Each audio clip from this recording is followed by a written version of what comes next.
Terima kasih Anda masih bersama kami di New Show edisi khusus Hari Pahlawan 10 November. Betulkah sudah tidak ada lagi keteladanan di zaman sekarang ini? Benarkah sudah tidak ada lagi kejujuran di era seperti sekarang ini? Oh, ternyata jawabannya enggak juga. Kita bisa melihat ada sebuah keteladanan, ada sebuah kejujuran yang ternyata tidak perlu jauh-jauh, tidak perlu kita lihat di balik kantor-kantor megah, di balik rumah-rumah atau mobil-mobil mewah, melainkan hanya dari kisah sederhana seorang tukang becak di Pandeglang, Banten. Jadi ceritanya dia bawa penumpangnya sudah diantarkan, ternyata sadar bahwa ada uang 9 juta tertinggal di becak itu. Ternyata dikembalikan utuh tanpa kurang sedikit pun. Ceritanya dari Pandeglang, Banten. Dan berbaik hati si penumpang dan tukang becaknya ini yang namanya Mang Jaya untuk datang ke sini ke Jakarta untuk berbagi cerita sama kita di New Show. Kita panggilkan Mang Jaya dan Davinov.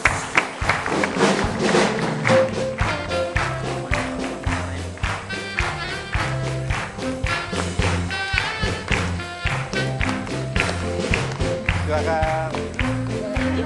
Dari sebelah sini, Pak. Mari, silakan.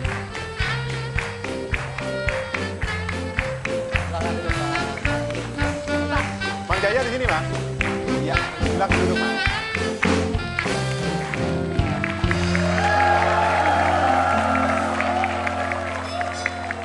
Agak bingung tadi, nggak apa-apa. Langsung salaman sama Tasya. Apa dia lewatin? Gak kelihatan Pak ya Bang Rama? Mang Jaya. Mang Jaya ini adalah seorang penarik becak di Pandeglang, Banten. Tepatnya di sebuah pasar di sana dan ini adalah Mas Davinov. Panggilannya Mas Andi ya. Andi. Mas Andi ini adalah warga di Pandeglang, Banten ya, warga sana yang pada suatu hari menumpang becaknya Mang Jaya ini. Terus gimana tuh cerita lengkapnya? Nah, Mas. Jadi sepulang, saya dan istri saya sepulang dari Jakarta, waktu itu saya naik bis, malam sekitar jam 11 ya, setengah 11 malam ya Mang Jaya. Setengah 11 malam, waktu itu memang bulan Desember, hujan, lagi musim hujan. Musim Tahun berapa ini? Tahun 2010, memang udah agak lama. Oke. Tahun 2010, bulan Desember waktu itu malam setengah 11. Kebetulan waktu itu di garasi mobil tempat pemberhentian terakhir, itu cuma ada satu becaknya Mang Jaya. Ya, Satu-satunya? Iya, satu-satunya. Saat itu saya naik, hujan Sebelumnya udah pernah kenal sama Mang Jaya? Tidak. Belum pernah naik becaknya Mang Jaya? Sebelumnya, oke. Iya. Dari situ saya diantarkan ke rumah. Sampai rumah, saya bayar beliau dengan uang yang ada di saku saya. Kemudian saya masuk ke dalam karena memang hujan lebat sekali. Beliau udah pulang. Saya baru sadar itu beberapa menit karena istri saya tanya, dia nanyain dompetnya nggak ada gitu. Saya bilang coba cek di tas dulu atau di mana, ternyata tidak ada. Nah dari situ saya agak sedikit mulai panik karena buat saya uang 9 juta pada situ ya, untuk ukuran saya uang 9 juta ya lumayan cukup besar. Ya. Saya juga tuh besar.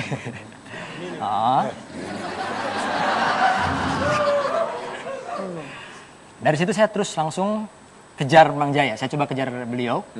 Saya balik lagi ke garasi. Di situ udah nggak ketemu. Nah sampai pada akhirnya saya udah mulai pasrah aja deh ya. Mungkin bukan rezeki saya kan. Saya balik. Ya, kemudian di rumah kita ngobrol-ngobrol sebentar. Besok pagi sekitar jam berapa Mang Jaya? Datang anak jam 10. Jam 10. Jam 10 ya. Jam 10 ada seorang putra laki-laki sekitar umur 15 tahunan mengetuk pintu. Saya tanya, kamu siapa dan mau ketemu siapa? Dia bilang, saya disuruh oleh bapaknya untuk mengembalikan tas kecil yang tertinggal di becak itu.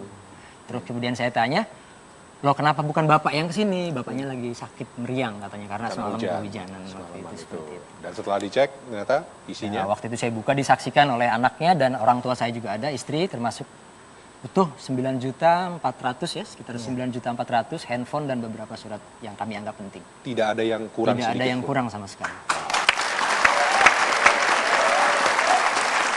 Dan mohon maaf ketika itu, setelah uang itu ada dikembalikan, saya langsung dengan istri saya datang ke rumahnya. Yang mohon maaf, saya tidak bisa sebutkan, yang pasti kondisinya sangat memprihatinkan, baik lingkungan rumah ataupun ya seperti itulah. Kebetulan tim kami punya dari rumahnya Mang Jaya, bisa kita lihat di layar ditampilkan. Ya. Oh ini rumahnya. Ini rumah Mang Jaya. Ini ya. Mang Jaya, ini rumahnya betul? Iya. Ya. Oke. Sudah berapa lama Mang Jaya jadi penarik becak? 15. tahun. 15 tahun. Nah, terus Davinov datang ke rumah ini, ke rumahnya Mang Jaya. Iya, Terus ketemu sama Mang Jaya. Mang Jaya Masih dan- sakit waktu itu. Masih sakit, Pagi-pagi agak kan, meriang ya, siang-siang. masih. Nah, terus apa yang Davinov sampaikan? Dari situ kita ngobrol-ngobrol sebentar, ya saya juga terus terang saja, saya juga nggak ngerti, bingung ya, di zaman sebrengsek ini masih ada orang yang dengan kondisi seperti itu, Mang Jaya yang slugi ini bisa ikhlas mengembalikan dompet yang menurut ukuran Mang Jaya mungkin itu sangat-sangat luar biasa besarnya, uang 9 juta pada tahun 2010 pada saat itu. Tapi masih ada sosok seorang Mang Jaya, buat saya dia saya anggap sebagai seorang malaikat karena ya itulah, dia jujur, dia tidak mau mengambil hak yang bukan miliknya. Seperti itu. Ini tuh pertanyaannya ke Mang Jaya, pertanyaannya dan pasti pertanyaan semua orang, termasuk juga penonton di studio, Mang Jaya adalah kenapa sih dikembaliin? Atau enggak kenapa sih enggak diambil misalnya seberapa gitu? Dosa. Dosa. Iya. Satu kata aja, dosa. Tapi Mang Dosa. Jaya waktu itu tahu nggak di dompetnya itu uangnya banyak gitu? Apa nggak berani buka sama sekali? Enggak. Nggak berani buka. Iya. Mungkin belum beduk kali ya, belum beduk. Enggak.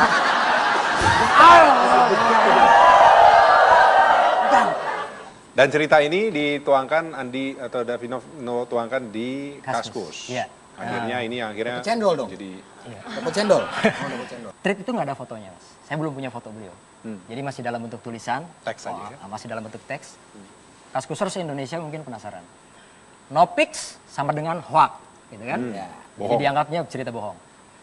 Sampai akhirnya saya bingung sendiri gimana caranya saya bisa ketemu lagi dengan beliau. Saya tidak mau kalah, Mas, dengan tim pemburu hantu yang ada di program-program TV. Jadi ya, saya bentuk tim, teman-teman saya kumpulkan, saya sebar pakai sepeda motor untuk tolong cari yang namanya Mang Jaya, pakai beca. Dari ujung kota kecamatan Labuan saya cari. 4 jam saya muter-muter nggak ketemu sampai akhirnya ketemu ya. Iya. Ketemu di Simpang 3 waktu Simpang itu, 3. di Simpang 3. Ketemu di Simpang 3, saya tarik, saya bawa ke rumah, saya udah siapin. Saya ditarik waduh. Iya, becanya, Mas. Oh, becanya. Bukan orangnya. Oh, Beca. becanya di bawah, pajanya di depan. Ya, Oh, gitu. iya, iya, iya.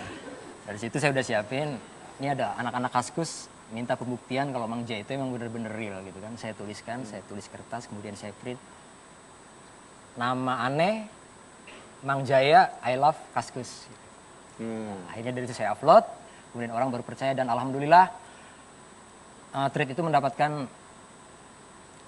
respon yang sangat luar biasa dan sampai hari ini channelnya masih terus ngalir, Mas. Ya, sampai udah brebet panjang banget gitu. Nah, Mang Jaya, putra dan putri di rumah ada anak berapa? Mang Jaya? 4. 4 anaknya. Iya. Umur berapa? 15 tahun, ya 8 tahun, 7 tahun, 8 tahun. 15, 8, sama 7. Satu lagi? 10. Oh, 15, 10, 8, sama 7. Sekolah nggak, Mang? Anak-anak? Sekolah. 4-4-nya sekolah? Iya. Sampai sekarang sekolah ya? Iya. Oke, luar biasa.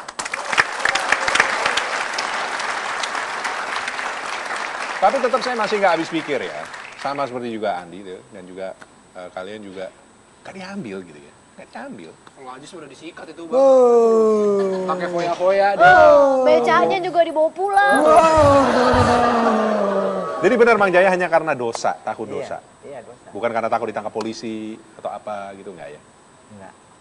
Ini alangkah baiknya nih kalau semua pejabat di negeri kita tuh takut sama dosa, Bang. Jadi nggak takut sama hukum, tapi takut sama dosa. Wah, karena dosa tuh cuma Allah yang lihat kan, cuma Tuhan yang lihat, ada di mana-mana. Bener banget, Bro.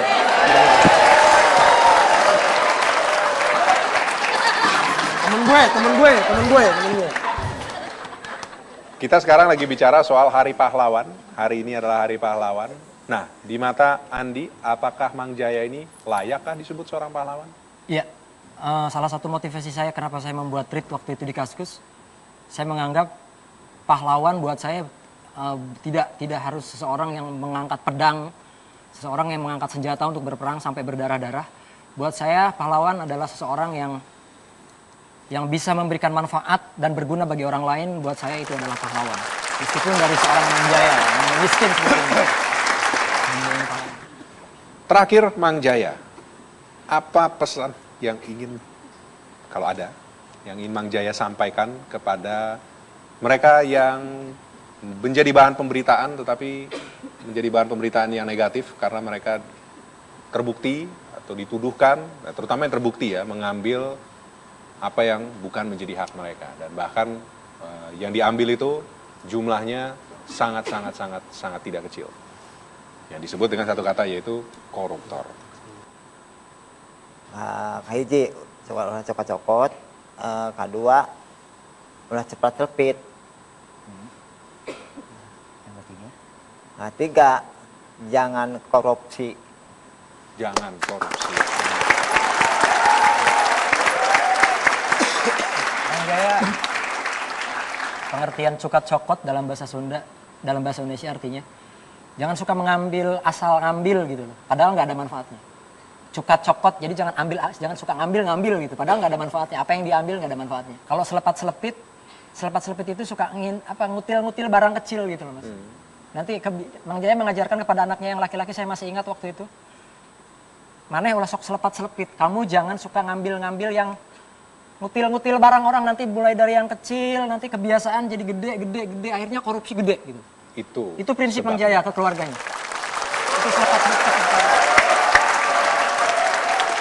Jadi Luar biasa ceritanya, sangat inspiratif. Terima kasih Mang Jaya telah bersedia berbagi cerita di New Show edisi Hari Pahlawan malam hari ini. Dan terima kasih juga Bung Andi Davinov yang mulai dengan bercerita melalui thread di Kaskus. Sukses untuk kalian, terima kasih sekali lagi. Dan pemirsa, menjadi pahlawan bukan soal seberapa besar perbuatan yang kita lakukan, tetapi adalah seberapa besar kesungguhan kita untuk berani melakukan sesuatu sekecil apapun itu, tetapi dengan ketulusan dan juga kerelaan. Semoga kisah Mang Jaya bisa menjadi inspirasi bagi kita. Jangan kemana-mana, setelah yang satu ini kami akan berikan tantangan untuk Tasya Kamila. Tetaplah di New Show.